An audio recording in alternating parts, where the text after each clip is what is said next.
Could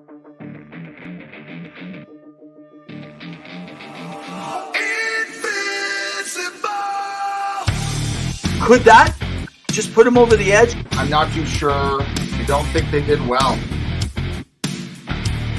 He's a bully. I'm just so sick and tired. I'm hanging on a wire, a foot over the fire, and it's burning. I can feel it inside. Done with the same cliche. Done with the day after day. There's got to be a way. Now is the time to break the tide. I'll live, I'll die for what is wrong and what is right. I'll take the pain for all the ones without a name. To be invincible, we'll be invincible. They still have a lot of holes to fill.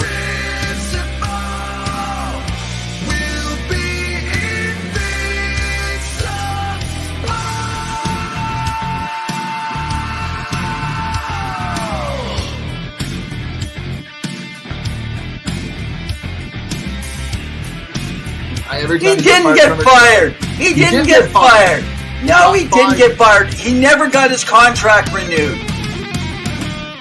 Welcome to Two Guys in Hockey Talk. I'm Pawel, the cat, with my beautiful co-host joining me for season 5, episode 25 of the podcast. Evan, how you doing? Hey, doing good, guys. Evan Rev Runners here with you. You can follow us for Pawel at hockey_2, or you can follow us on X for myself at REV and EV. I even got my Oilers REV and EV nick on them. So yes, I am an Oilers fan, but I want to tell you, I am a hockey fan, everything around hockey, and we got some great stuff going on today, including a guest. But why don't we come at you right now with our first sponsor, who's sponsoring our show here tonight, the Sports Empire Network. So for all of your podcast needs, you can go through NBA, MLB. You can get into the wrestling scene, WWE. You know, people don't remember. It used to be WWF. Get the F out, and it became WWE because the World Wildlife Federation thought that they were taking away from their business somehow in wrestling. I have no idea. So anyway, NBA, football, NFL, you name it, they got your needs. Can we just say we've got a record viewership right now of 55 people tuning in. So get ready for a wonderful guest headliner.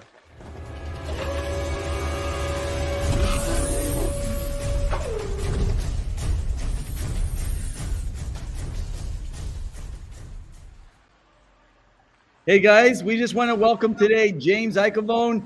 He is the president and host of the Flyers HW. He just got off his show. He's late like us. He runs overtime. He is also with Fan Hockey and also with Dover Prospects for the Isles and the Flyers. Man, thanks so much, James, for joining us tonight. Boys, thank you for having me. I'm extremely excited to hang out, and I apologize for being late there, but extremely excited to hang out with you guys and talk some puck. We got a lot of eyeballs on us tonight. So the first question we ask every guest that comes on the show, is there a moment in your life that made you fall in love with the game of hockey, or was there one moment that you saw the game and you're like, I got to get involved in this?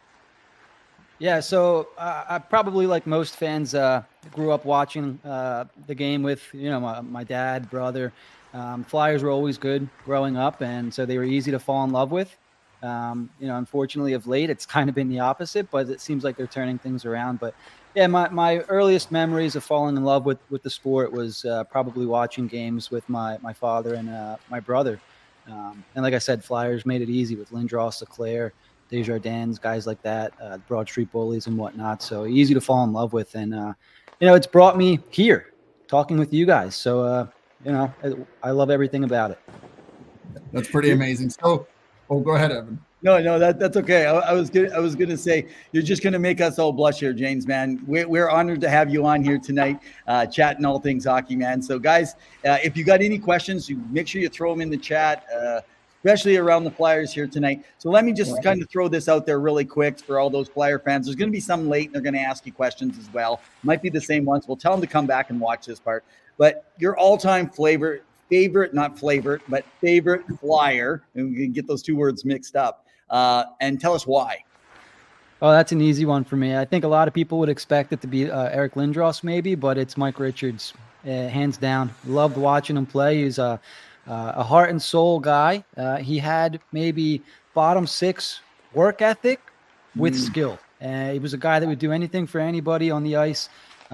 He could do it all. He was a winner, a passionate player, a leader, in my opinion. I had so much fun watching him, and I'm fortunate that he couldn't win a cup with the Flyers. But actually, it's funny because I tweeted something out earlier. I don't usually root for former Flyers to go on and win cups because I would like to see them win it here. But Mike Richards was a guy, man. When he lifted that cup, I was really, really happy for him.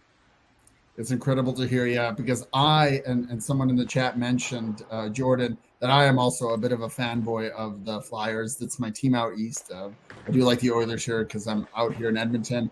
But I got to say that Ron Hextall is one of those, like, forgetting his GM highlights, whether good or bad, he was probably one of my favorite players on that team. Just the way he played and the ferocity that he brought, some of the fighting he got into.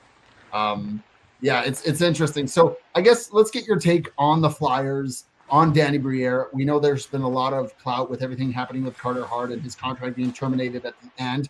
But beyond that, you guys put a few players on waivers. You know, Cal Pedersen has been on waivers. You've brought in some young players. You've had some healthy guys stay healthy. You know, Cam Atkinson, Travis Konechny, I'm looking at you. One of my players that has really emerged, and I really liked him when I saw him when he was younger, is Owen Tippett. Your thoughts on the overall system that both Danny Briere and John Tortorella are building amongst everyone else in that organization?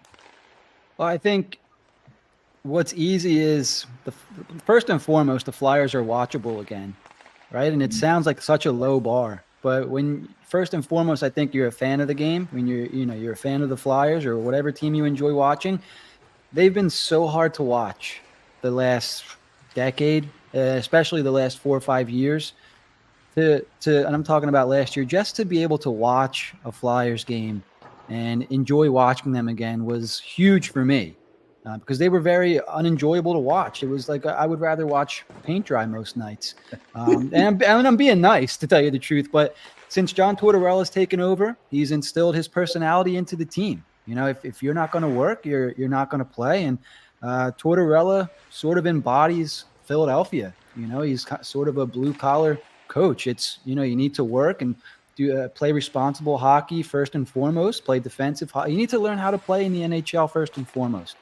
And so that's what a lot of these players are doing. You've seen guys like Travis Konechny, who were good before, but are even better now, almost a point-per-game player the last 2 years combined.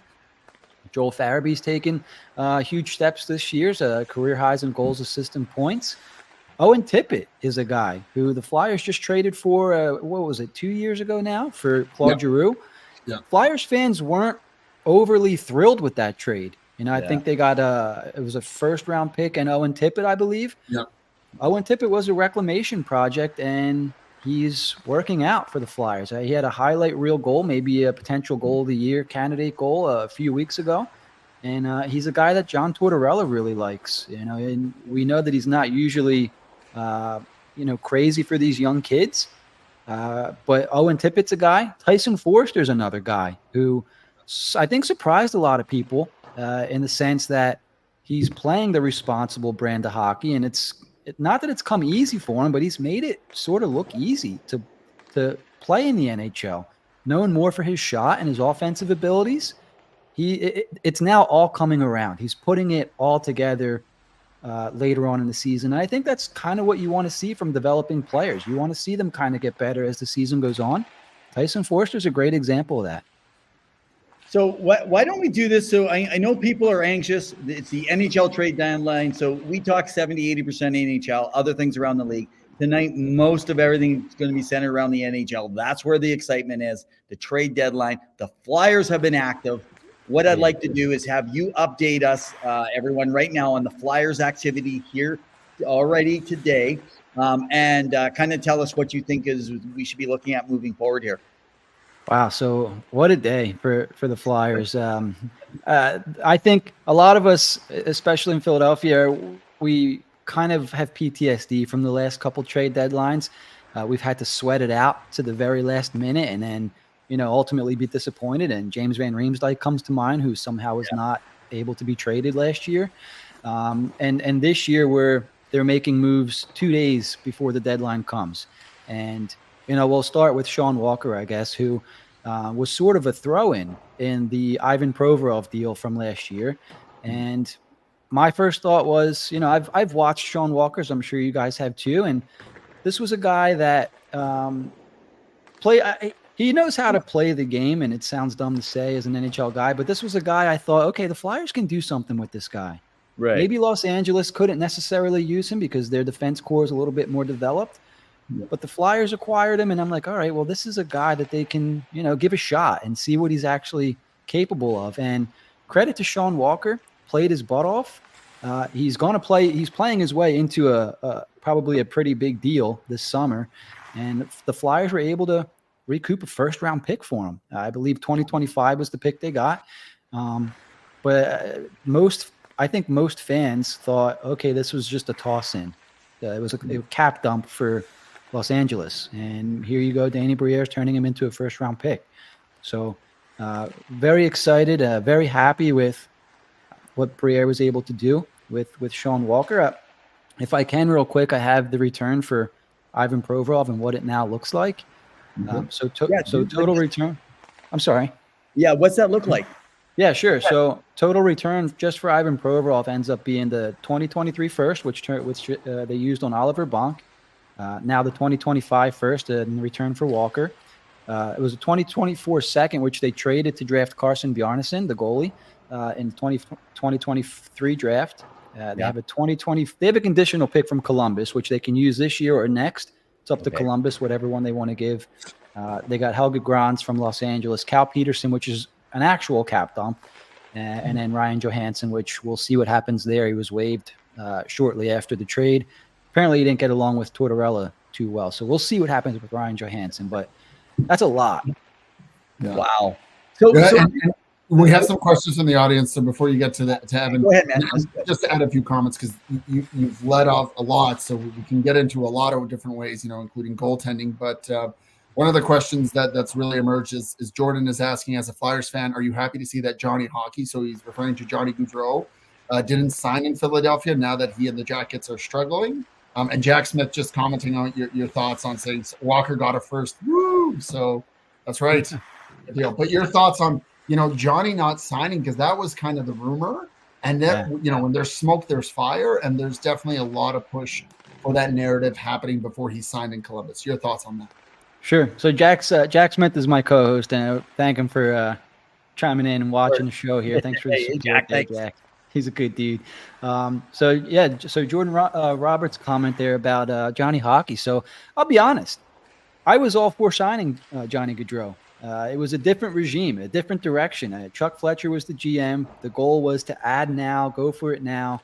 And Gaudreau's a superstar. He was a superstar. He was playing very well in Calgary, wanted to play in Philadelphia. It was, it just doesn't happen like that anymore, where star players want to play in Philadelphia and sign here as free agents. It sounds crazy to say, because back in the day, the Flyers were, picking up everybody like that. Jeremy Roenick, you name it. And so these days, you don't see that very often. Like Kevin Hayes was the most high-profile free agent signing for the Flyers in, I don't know, maybe the last decade.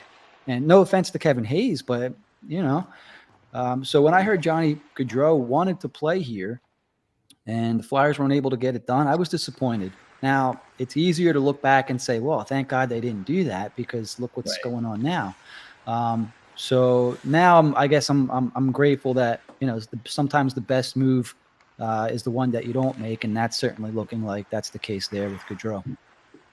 Awesome. So before Evan gets to his next question, I guess let's talk a little bit about the goaltending, because whatever happens with Carter Hart, we can't know until whatever happens in the London trial and everything else. But we know the contract's ending along with the other players.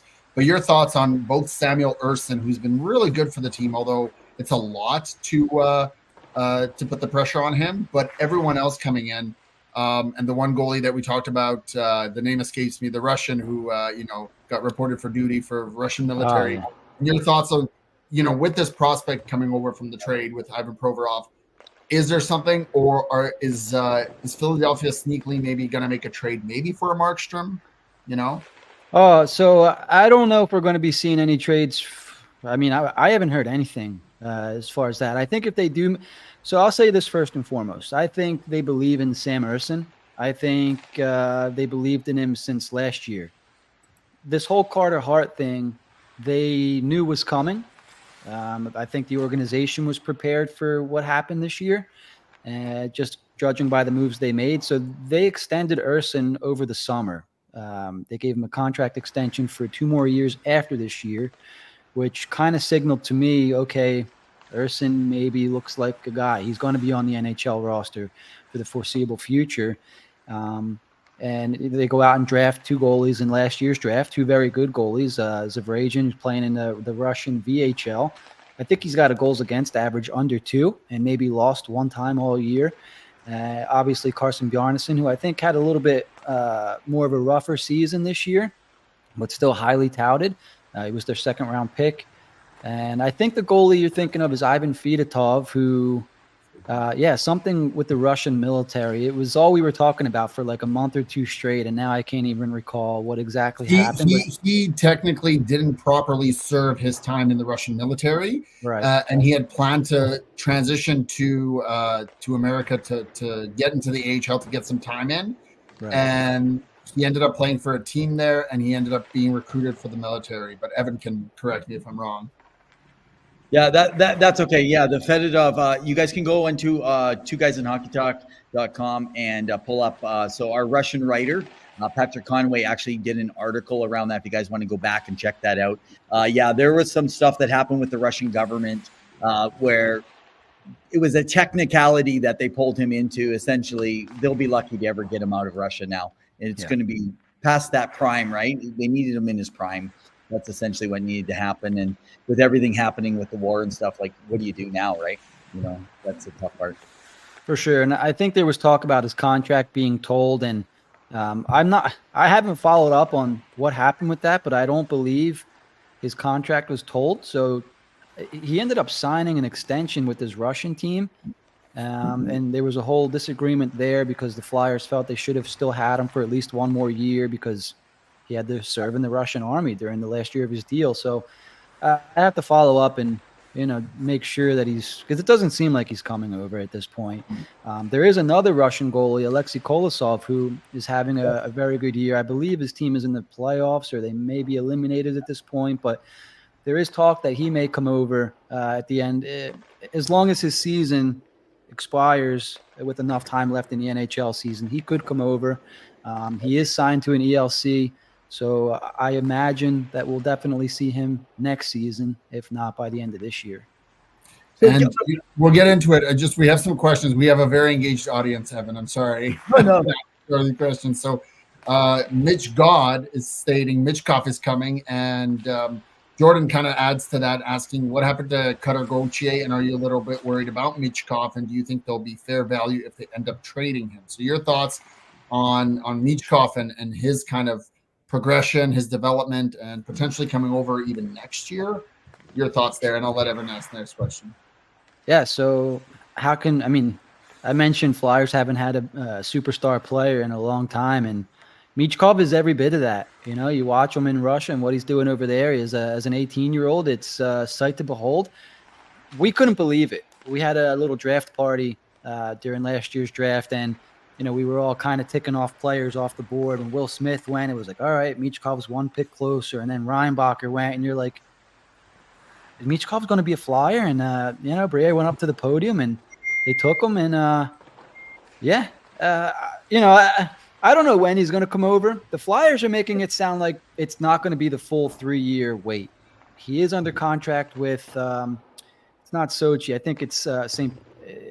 Petersburg? St. Petersburg. I have to double check the team. It's the military team. I know that. He's got a 3-year deal with the team. It's, to my understanding, he's going to play out the deal.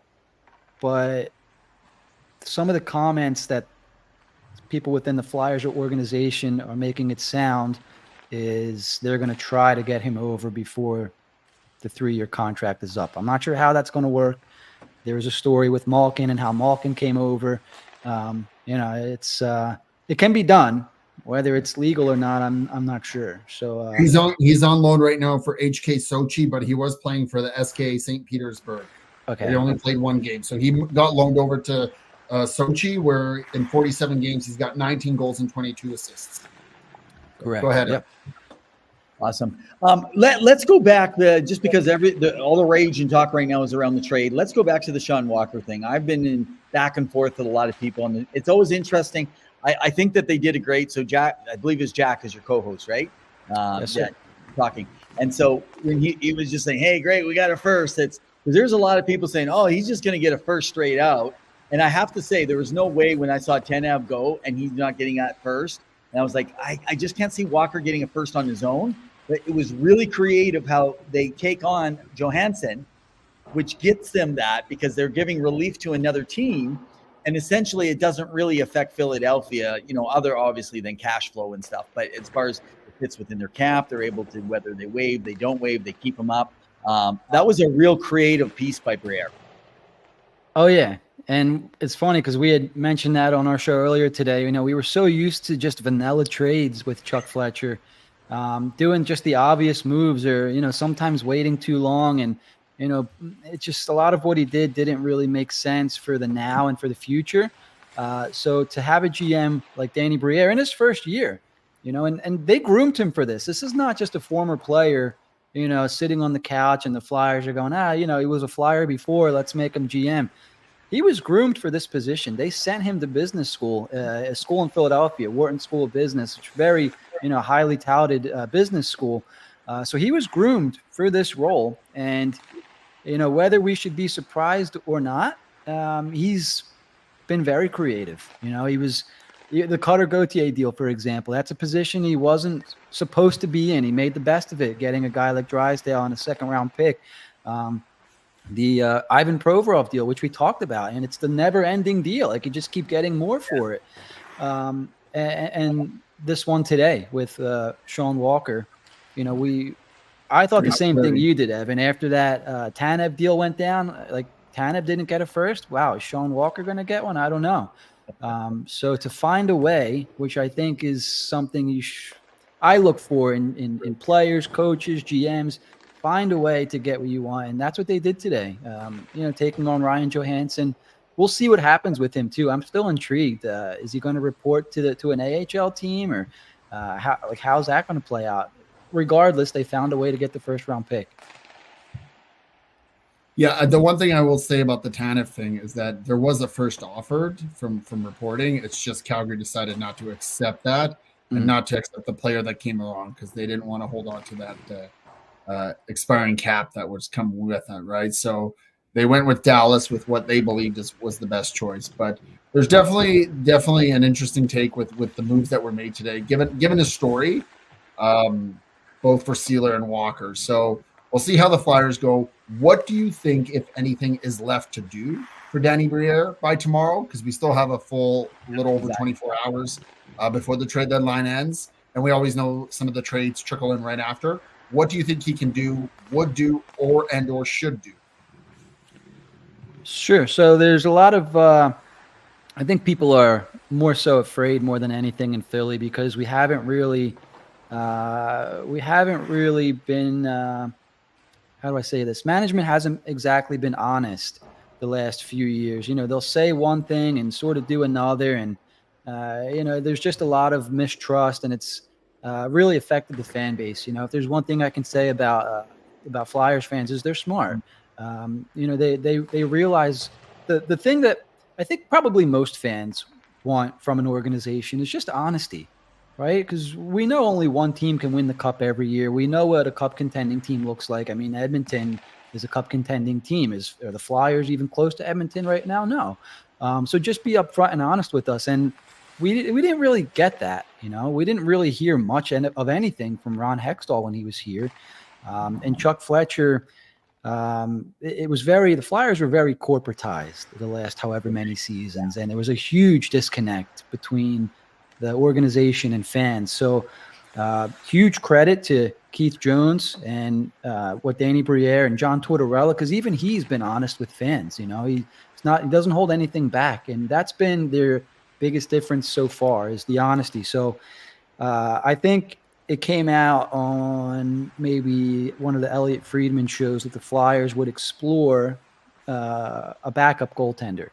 So if there's one of those guys out there, they would do that, and I would be fine with that because right now, Felix Sandstrom is their backup. Cal Peterson was up for a game and got absolutely shelled against Pittsburgh, unfortunately, because I was rooting for Cal Peterson, not just because he's a Flyer. You know, it would be a feel-good thing to see him kind of turn it around.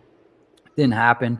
It was sent down the next week. Felix Sandstrom was given an opportunity and played really well in the game. He came up. I believe he got the win. I can't recall against who.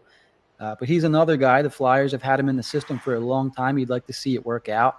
But I think they will explore looking for a cheap backup somewhere. And I think it was also rumored they would look for inexpensive depth if it made sense in the forward group. Having said all that, they were connected to Jacob Chikrin in some capacity today, which was surprising to me. Briere was on record. Even Keith Jones had said on some local podcasts that, they will try to thread the needle. Obviously, they're going to be sellers first and foremost, and they did that with Sean Walker. But they'll also try to add, cheap depth because the players deserve it. They're in a playoff spot right now. You want to reward them in some sense. You don't want to just tank the season now. It would kind of stink. So Briere was on record as saying they're not going to be moving any premium assets. So when the Chikrin stuff came out, I was a little surprised because you figure that's a guy that you're going to have to move premium assets for, right? Yeah. So we'll see. Maybe things change on a dime like that. It's a silly season, and we'll see what happens. That's fair. And Jordan says it's tough to find an honest GM because those guys are always playing a game of poker. And Jonathan is talking about it's hard to imagine Chuck gave Felix his shot in 2023 and Hexall let him rot in the A. But he also mentioned that Danny Briere did get it done by receiving a first-round pick and a better draft year in 2025 instead of 2024. If you guys want to compare drafts, go to Evan's Rev Top 15. He's got you hooked up. And then Brett, he's just emoji fire all the way. So we appreciate it, Brett.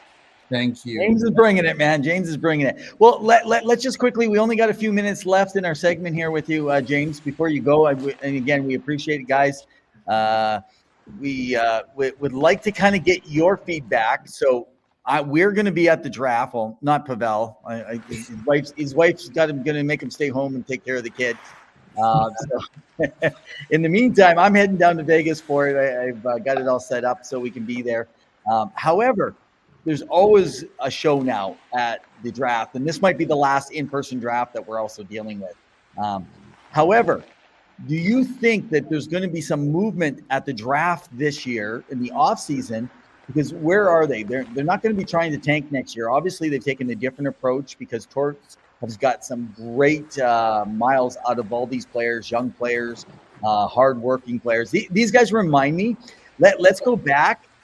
If we can remember in the late 80s, I think of Pele Eklund, and I think of when Rick Tocchet was there, and some of those guys, Dave Poulin, they were horses.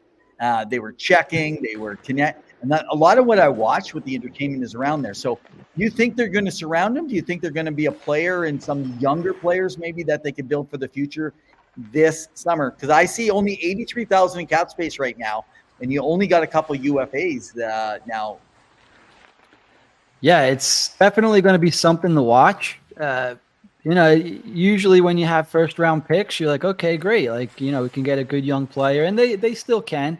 As you probably know, Evan, this draft is not as deep as let's say last year's, for example. Yeah. If the Flyers make the playoffs, they're looking at two, back-end first-round picks. They own Florida's as well, which – has the potential to be the 32nd overall pick, So maybe we could see a deal.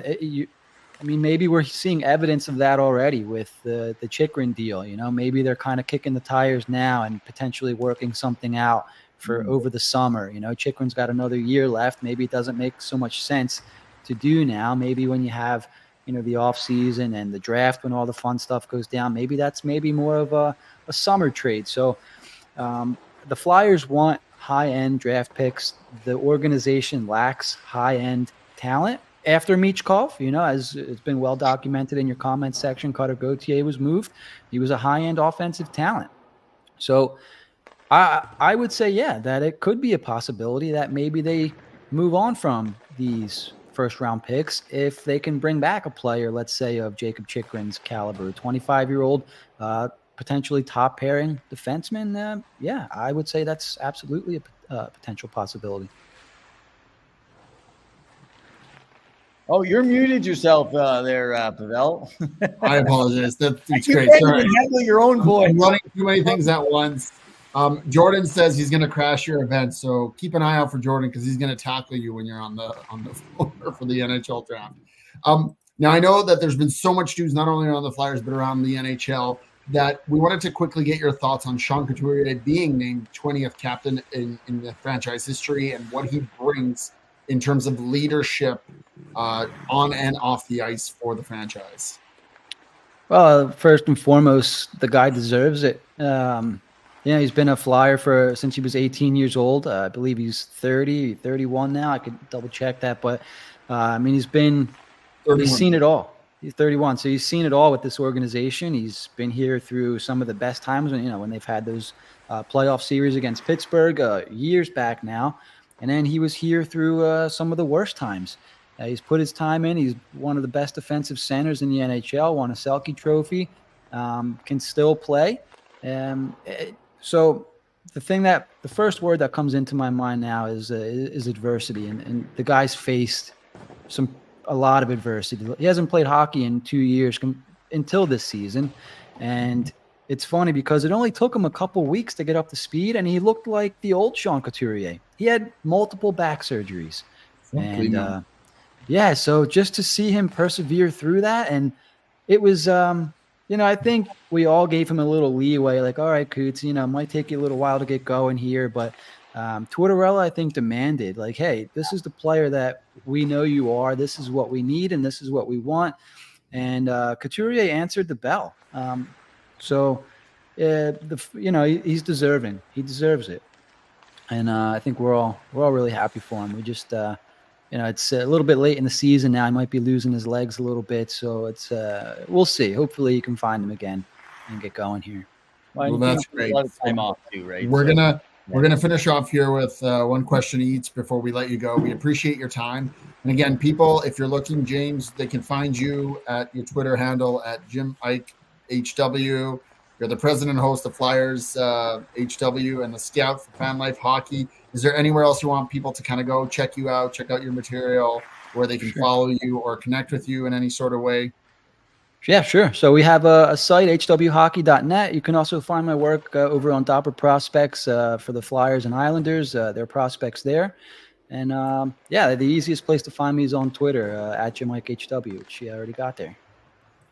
Awesome. We'll share that link in the thing. Evan, I'll let you go with one more question before I finish off with a very hard-hitting question. No, sounds good. Okay, well, this is not going to be a hard-hitting question for you. Just trying to get your take. So you're following the Flyers, and you know that they're not going to be making it this season. Tell us your two predictions that you see going into the Stanley Cup Finals this year between the West and the East. Ooh, so it's hard to bet against Edmonton, isn't it? The way they've been playing. I think we were all surprised with the start they had this year, but there's something different about them, right? Pawel, you guys are Edmonton guys. There's something different about Edmonton, and I think I'm rooting for them a little bit, to tell you the truth. And out east, it's a little tougher, I think, because it's not because I'm a Flyers fan either, and I hate New York, but there's something about New York that I just don't trust. The Flyers played them a couple weeks ago, and I felt should have won the game. The Flyers should have beaten them both times this year. I think they outshot them like 80-50 in both games combined. Something about the Rangers I don't trust. Out east, I'm going Florida or Toronto. I would like to see Toronto, and how cool would that be to see a Canadian Stanley Cup final? That would blow a lot of people's minds, good and bad. I don't think Bettman and the NHL wants an all-Canadian final with only 7 Canadians. That would break Canada. Yeah, I do not think it would break American fans, though, man. And so I like just throw a shout out to everybody. So right now, actually, we have far more tonight coming from Pennsylvania, and we got more coming out of Boston right now in our viewership. But it's amazing. We haven't even talked about you guys, but tons of you in Nevada. And so just looking at all you good Americans watching two Canadian guys just talk hockey, I know it doesn't matter who's in the final. You guys just want good hockey. So my hard-hitting question is, why is Gritty the worst and craziest thing ever in the NHL, but also the best, and why he should be the second to receive the Stanley Cup when the Flyers finally win the cup again? There are some fans that actually would be behind that, to tell you the truth. So Gritty, it's funny because when he first came out, Philly was kind of like, what the heck is this guy, right? And then as soon as we saw Pittsburgh fans starting to, kind of make fun of him, we were like, oh, you can't make fun of our mascot here. We love Gritty now. He's something, isn't he? That's what I'll say. He's something. He entertains the crowd and whatnot, but he's a character, that's for sure. I think it's just fun to see the creative nature take shape, and whoever was the artist or artists of designing that costume, outfit, whatever it may be. I think it's pretty cool because you rarely see it. You think, oh, your typical like Orca or Hunter here in Edmonton, but this was all over the place. And I think I'm surprised there's no copycats for Halloween, or unless there are in Philadelphia. I could be wrong. There are. They try to replicate it, that's for sure, and they end up looking a little bit more bizarre than Gritty already does. But yeah, they try. Well, thanks so much, James. We really appreciate you taking the time here tonight. Guys, a big thank you. It's been an honor having you on. Appreciate it. If you guys want to go check him out on his Twitter handle, follow his podcast. They got some great content. And by the way, they're like us. They go overtime. Thanks, Jack, for joining in. We should have just had you both on here, and you could have just kept your show going, right? That's a good idea. Maybe we'll have to do that in the future. There you go. We would appreciate that. And remember to check out the website, hrwhockey.net. So thank you so much for being on the show. We hope all the best in your podcast endeavors and everything else. And we hope to have you and your partner, Jack, hopefully on in the future. And we hope you guys and the Philadelphia Flyers have a very deep playoff run. And maybe there will be something at the end of June for you guys to talk about. I like to wish you and hope you get an early Christmas gift for next year by a first round playoff opportunity and a win. That would be sweet, wouldn't it? First round win. I mean, that would be you guys would be crazy. You'd be flipping cars in Philadelphia. Oh my God, they're dying for it down here. So it's funny because a lot of fans these days, they don't really know what Flyers playoff hockey's about. Because it's been 10 years since they've experienced it. So there actually is a generation of fans that doesn't know Flyers playoff hockey, and it's a damn shame, to be honest with you. True. So true. But I want to thank you guys for having me on. This was a real treat. I appreciate you guys thinking of me, and hopefully we can do it again. I'm sure we will do it again. We'll get you absolutely, on our show. man. Let's do it. 100%. Yeah. So thank you. Awesome. Well, thank you and all the best. All right, guys. Take care. Cheers. Awesome stuff. So let's just do a recap there. So if you guys are wanting to follow Flyers content, we'll put the links up again so you can follow James and be able to check out their stuff that they have going on over at the Flyers HW so with him and Jack. And again, they just got off the show, so he was just zipping on shortly. Appreciate it. Yeah. He was a rock star. Philly. Such a great job. Yeah.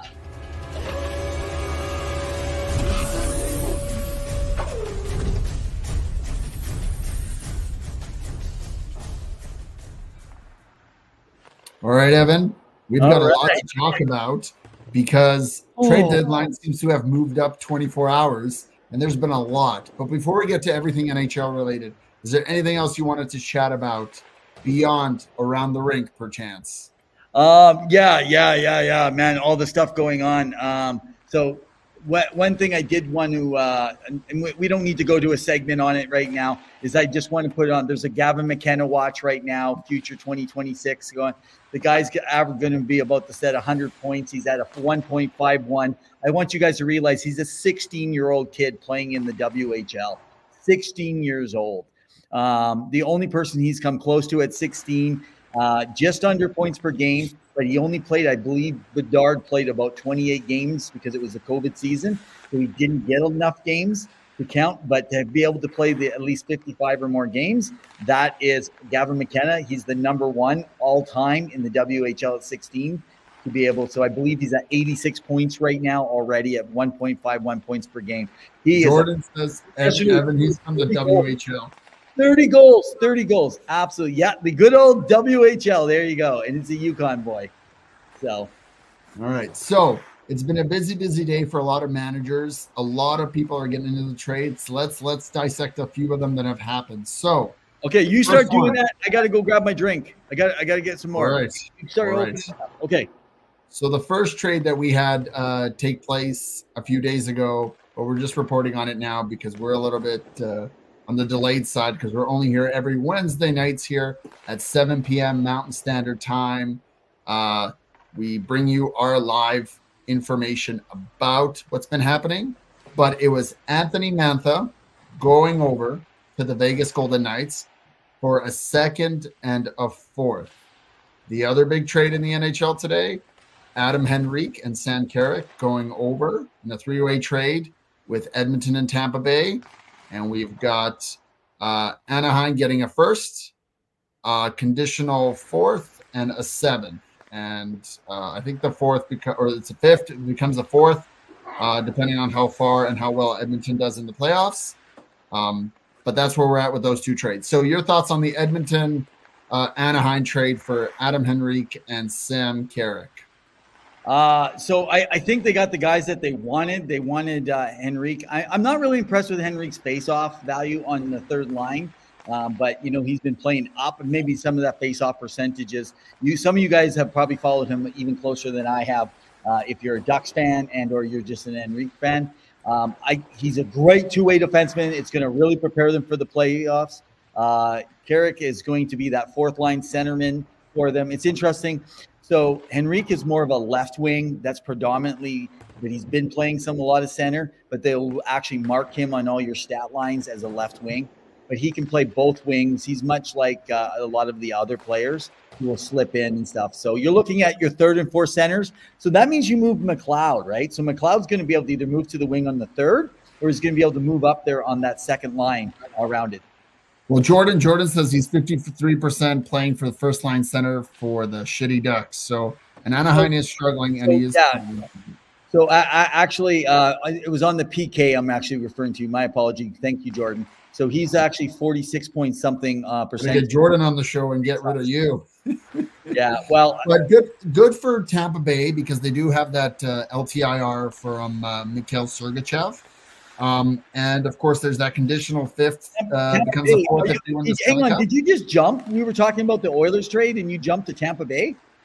Tampa Bay's part of this trade. What are you talking about? Oh, I didn't catch that. Oh, well, just like last week, you're just not paying attention.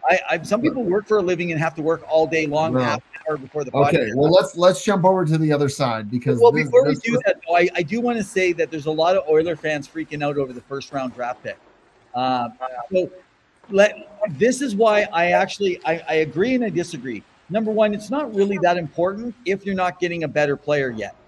Yeah. However, this does mean that their first round is out of the way to get a higher ranked player for top 4D and or the second line. So that's my problem here. I am worried that is it. They're not going to have a bigger move, everything depth. So I don't think Holland really got a great haul. It's because of the retention. But the fact is that should have been on Anaheim. You got a high number. If you went on to load that player and get something, it should have been your retention. But he's coming in for a little over $1 million here. So I think that's a pretty good amount. It is a slight overpay, not overall, but I still think Edmonton got the guy they wanted, the two guys, and you have some depth in your bottom pairing. So we'll see what it is. Zilstra says ganging Vegas. So we'll get into that in just a sec.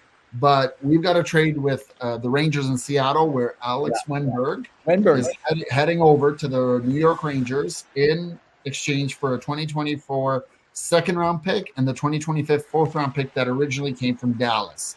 Your thoughts? And there's 50% retained salary by Seattle. Your thoughts on this? Because we know that we talked about it last week where Rangers were kind of looking at some places. You mentioned it last episode that Wenberg could be a potential person Great that deal. they picked up. And Great deal for, and Winberg's have a little bit of a down year this year compared to the previous year. Last year would have been a great time for him, just like Eberle. But the Kraken have a little bit more time. This is a great deal. I think this works perfect for the Rangers. They get a little bit more depth without going crazy. They get a good two-way player in this play. So I actually am impressed that the Rangers got this done.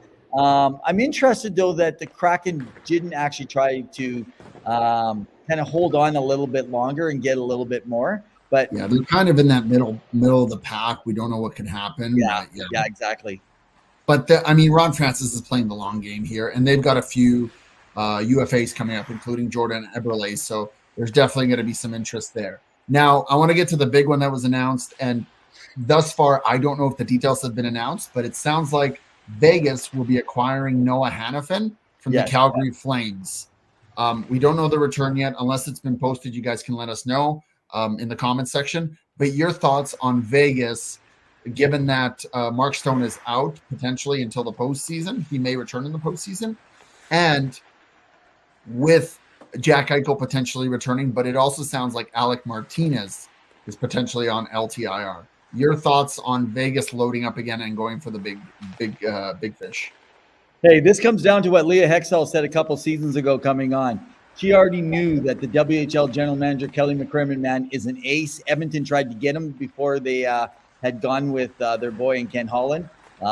They knew he wasn't. He was staying in Vegas. He has continued. He is shrewd. He may be rude, but he is one playoff machine boy. He finds the way to get this team together. They started good. They've been playing 500 hockey. So good on him. I don't know what Calgary's doing. So right now, what I got earlier before we came on the show, some of you might have newest updates. So I saw that Daniel Mirmanov, a defenseman, that's a prospect right now. So I believe he might be still in the A. There looks to be possibly some retention, which is interesting because they didn't want to take retention on originally with Markstrom. So that's a whole other story we'll get to later. But yeah, they're filling it. And so I do like to say to people that are worried about Vegas and the cap and all that, I think they'd rather have Mark Stone right now playing because I do not think he's back for the first game of the playoffs. I think they'll have to get through the first round or close to the halfway through the first round before he's even going to be available. What's your take on this, man? Hannafin going there, and they're negotiating a contract also. Yes. That's what you were which talking was about. previously offered by Calgary. I believe it was like 52 million, like 8 by it was 8 something, 8 by 6, 8 by 7, something like that. 6 point something. Yeah, but he turned it down. I think they're deep. I think Vegas is going for it. They could potentially repeat. They're strong, and I think they have an opportunity to really make an impact.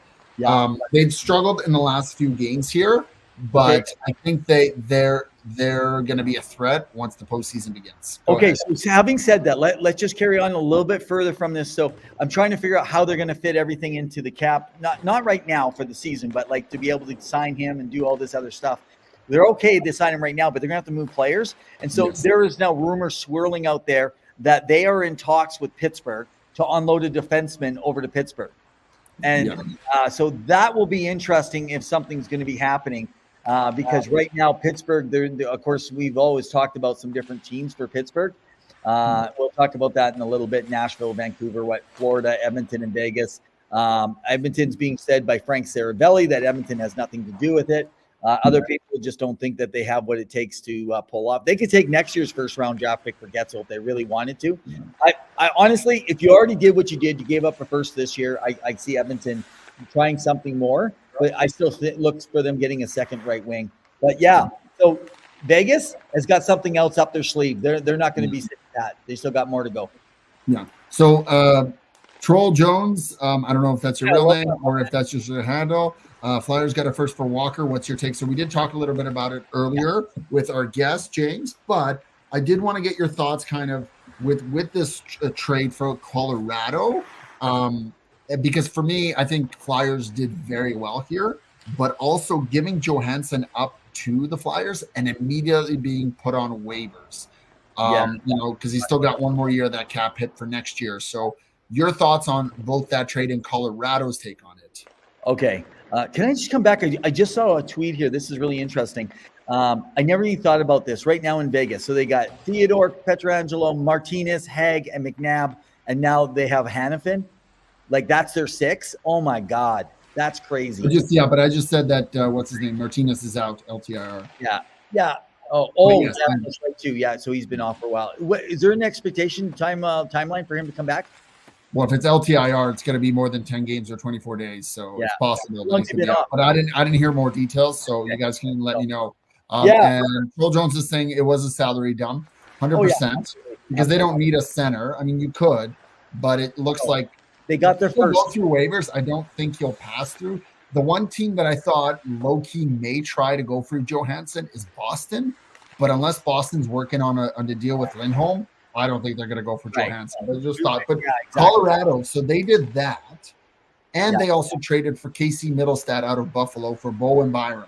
Your thoughts on that? Because Bowen Byram, although injury-ridden, I didn't even get to answer the Philadelphia one yet. We're still talking. Go ahead. I'm sorry. I'm throwing you on I know there's so much going on right now in such limited time. Just quickly on the Sean Walker, I know a couple of you have come in a little bit later. We had James Icavoni on, and he was just kind of talking a little bit about that. So we just said Sean Walker got a first because of the salary dump. Otherwise, they might not have actually got that first round draft. So that's one of the reasons. It does help Colorado because they most likely will face against a central opponent, and you've got Cale Makar, Josh Manson, and now you've got Walker there. So I know he's interchangeable, but that's a good right hand side for Colorado. And this is interesting. So you talked about Colorado, so they unload the contract. And it frees up now so they can bring Casey Middlestat in, who was trajecting really well in Buffalo. So they now got their center. They needed that second line center. They're picking a great player. They miss Kadri. They really do. That was a big Buffalo. Buffalo now has Bowen Byron. So, I mean, Buffalo is loading up at least on the back end, if anything, and they get all this young talent up front. They just need a couple good, solid veterans. I think they need goaltending. I think they really need goaltending. But it's not just goaltending. It's not just goaltending. I agree. There's definitely some changes that need to be made in the offseason. Now, one thing a big factor I want to just get your quick thoughts on this, and then we'll get to your point. A big factor for Colorado, Evan. Yeah. Does Gabriel Landeskog return for game 1 of the playoffs or at any point in the first series, regardless of who they face? Yes, I do. I do believe that. Yeah. I believe that he'd be back anywhere from 3 to 4 games before, or he could be as well as up into the. Well, they won't be able to with the cap he has. It'll be tough. Yeah. Well, yeah. So then we already know what's going to happen. He's not going to play to the first game of the playoffs. You guys can let us know your thoughts on Landeskog in Colorado. Okay, go ahead. Sorry. It is coincidental, isn't it? Even like Stone coming back in the very first game. It just so happens that every year Kucherov or like a player can come back. You can't tell me there's not manipulation going on with doctors somehow. The NHL has to do something. I don't have an issue within the rules, but it is very convenient. And I feel like it should not be the NHL itself. There should be a private paid for company that actually represents the entire league, not the NHL, but all the other teams, like a players association kind of. I think it should be like a percentage of the salary cap that you can use towards other players. Yeah. Well, I think playoffs, the salary cap should continue. That's what I think. That's fair. I don't mind having a bit of relief like they do in the summer where you could be 10% over the cap. If you have something similar, that's perfectly fine. But I'm not okay with playing 10% over. I think it needs to be straight up. And however, I do think that you can keep a player out of the playoffs.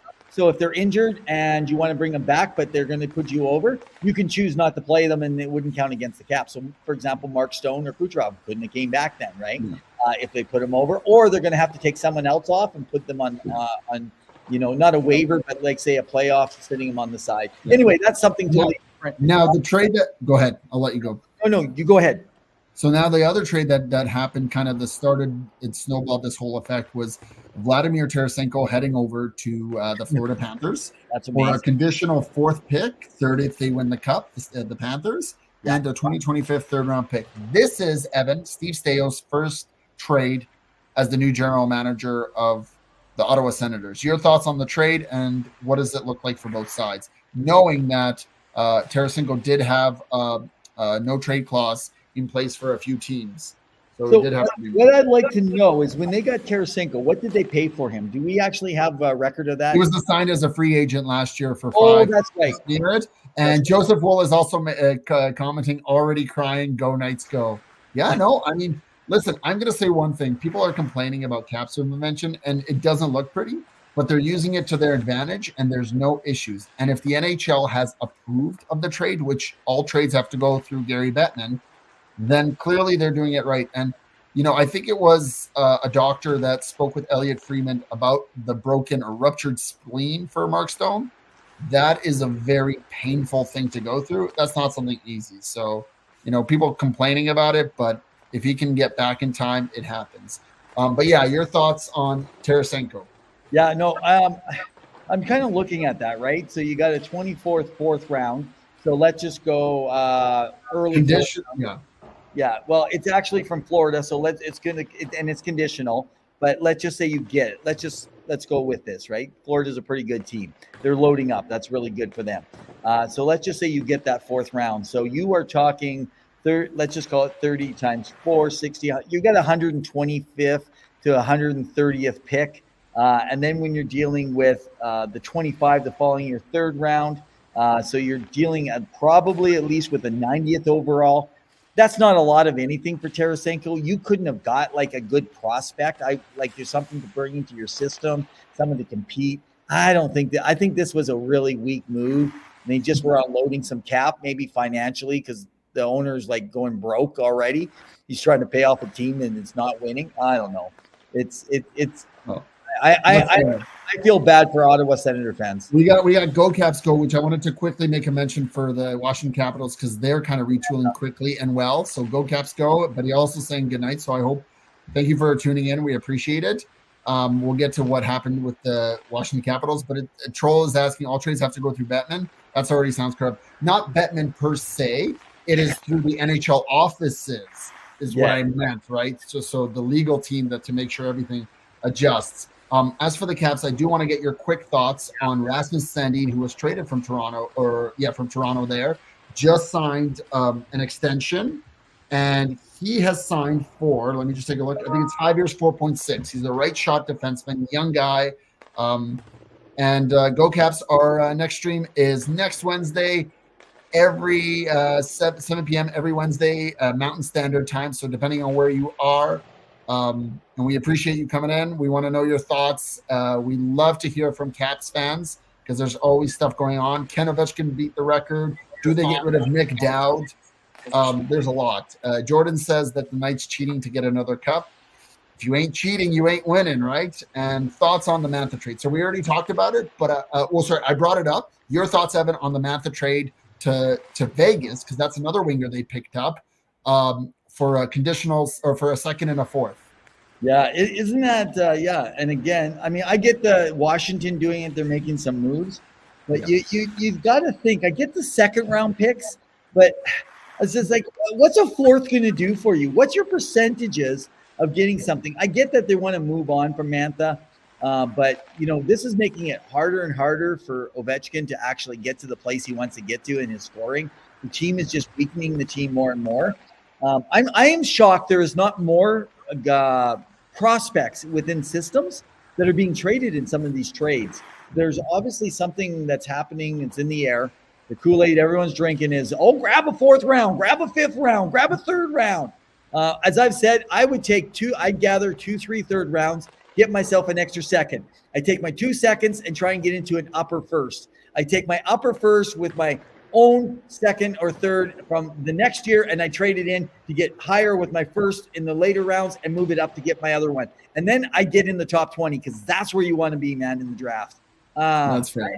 I am not with people on the I'm obviously not with the GMs, but let me just say I am not an NHL GM, and there's a reason I'm not an NHL GM. I'll never be paid. You're an armchair GM. That's what you are. No, I am a 2 guys in hockey talk GM. That's I get to talk hypotheticals. Zilch just saying Caps sneaky getting younger slowly. It's going to take some time. They are one of the older, slower teams. Trolls saying again, legal team, definitely corrupt. Effing lawyers ruin everything. We have some lawyers that will probably appreciate that. And Caps said good trade for I think the Mantha thing. I agree. I actually thought that Mantha would come over to Edmonton, given his history and relationship with Ken Holland. but it looks like, and I could be wrong. Your thoughts on potentially Buchnevich still being out there as a potential player for Vegas, if not somewhere else? Okay, so I'm not sure. So I've seen a couple like from 3 different places, and I'm just going now amongst the insiders, guys like Kevin Weeks, and we talked to Darren Dragers, LA Friedman's, Frank Sarabelli's, Chris Stevenson's, and stuff like that. And so right now, I'm not sure who had sent it. I was trying to get my information together. The talk is with everything and the rapid stuff going on, one of them had mentioned a 50% they're willing to now retain on Buchnevich. And I wonder, is Edmonton still in? If they can make a trade, so they'd have to take another player back of some sort with some prospects and maybe next year's first round draft pick. So they just unload it and they get this year's and then they take next year's. But I just have the sneaky feeling it's an Eastern team where he can end up. I have that. Now he has a great first name. That's all I'm going to say. I wonder why. He's a winner in my books, no matter what. So another interesting point here is that the Bruins. The truth is it sounds like this is it for DeBrusk. This could be Jake DeBrusk last season in Boston, and you wonder, is there a potential trade in place here if they want to go over to Vancouver? You mentioned Lindholm. We know Getzel, the Vancouver is interested. There's a connection. They're aggressively pushing for him, given his relationship with Jim Rutherford. Yeah, absolutely with it. So there's that part. The other part is right now, New Jersey is making a push for Allmark. So now I would think that would be an off-season thing, but we know New Jersey wants to get in the playoffs, and they need to get solid goaltending right now and start to get some scoring. And so one of the players talking about going out is Holtz, Alexander Holtz. Oh, that's a good young prospect. But if you're picking up Allmark, would that not be? They want to be competitive, right? I think Bruins. Does he play center, or I thought he's a D?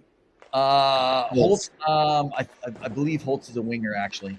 Okay, because what's his name? Boston needs centers, right? That's their big thing. They're going through the lull. They don't have a lot to trade with, right? Yeah, they don't. They don't have a lot.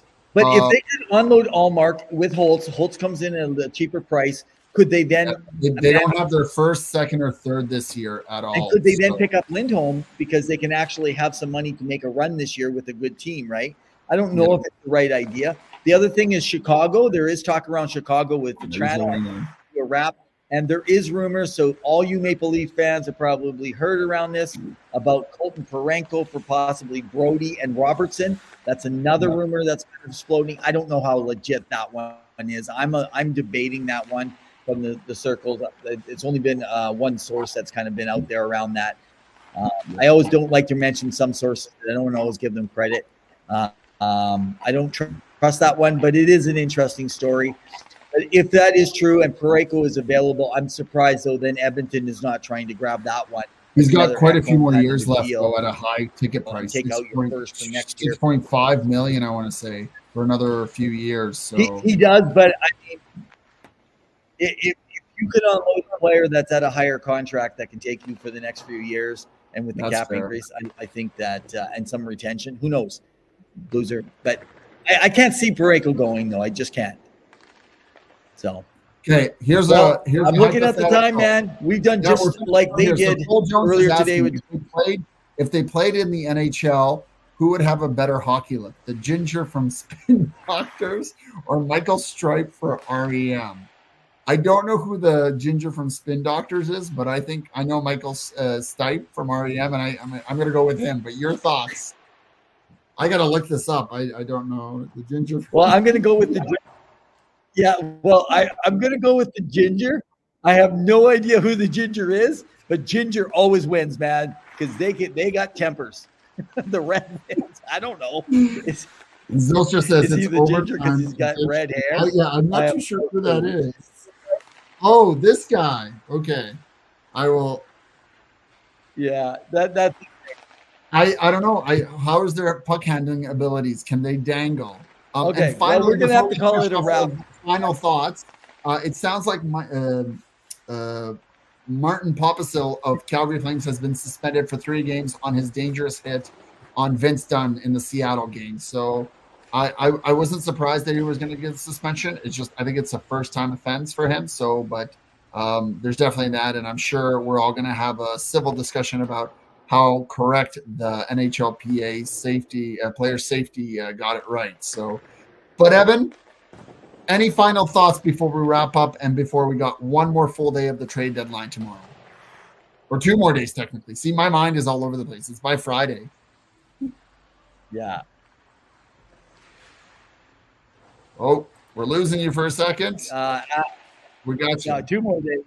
Well, I feel sorry for all those guys that are doing 4-hour shows. I'm glad we didn't make a commitment to trade deadline day. I'd rather do trade deadline. Back? Am I back? You guys are great. Cheers, boys. Great show. Thank you, Troll Jones. If that's the real name. Back? We Hello. appreciate it. You're Hello. in and out. Evan's having some technical difficulties. We're going to try to get him back here. Evan, we got you back. You're kind of zoning out on us. We lost him for a second, so we appreciate it. Remember, guys, we are here every Wednesday, 7 p.m. Mountain Standard Time. You can find us on Facebook. You can find us on YouTube, on Twitter, hashtag X. You can find me at hockey_2 or Evan at REVNEV. Zylstra, it is 36-hour till deadline. This is what happens when you work overtime nonstop. You always have someone there. It's been a ring-a-ding-ding-dandy show. We appreciate you guys. Remember to like, share, subscribe. We appreciate everything you've done for us, for wherever you're tuning into. We love it. We hope Evan comes right back in, but it seems like he's having a hard time logging in. And yeah, it's been fun. And we'll be back next week with more wrap-up. We appreciate it. Again, you guys, we love seeing from you. We love hearing from you. Remember to reach out. And in the meantime and in between time, keep your sticks on the ice. Stay safe. Thank you.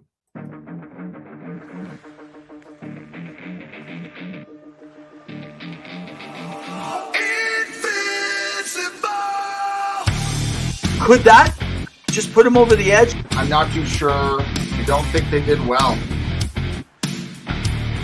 He's a bully.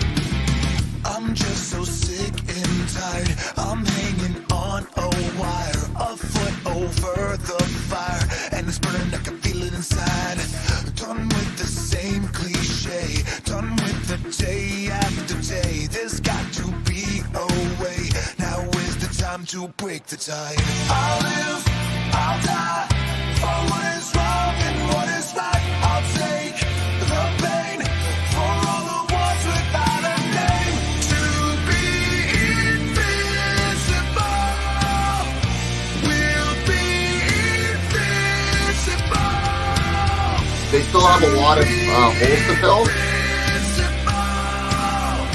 We'll be invincible.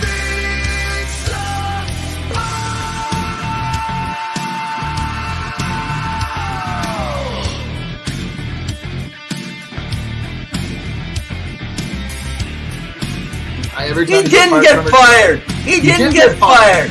No, he didn't get fired. He never got his contract renewed.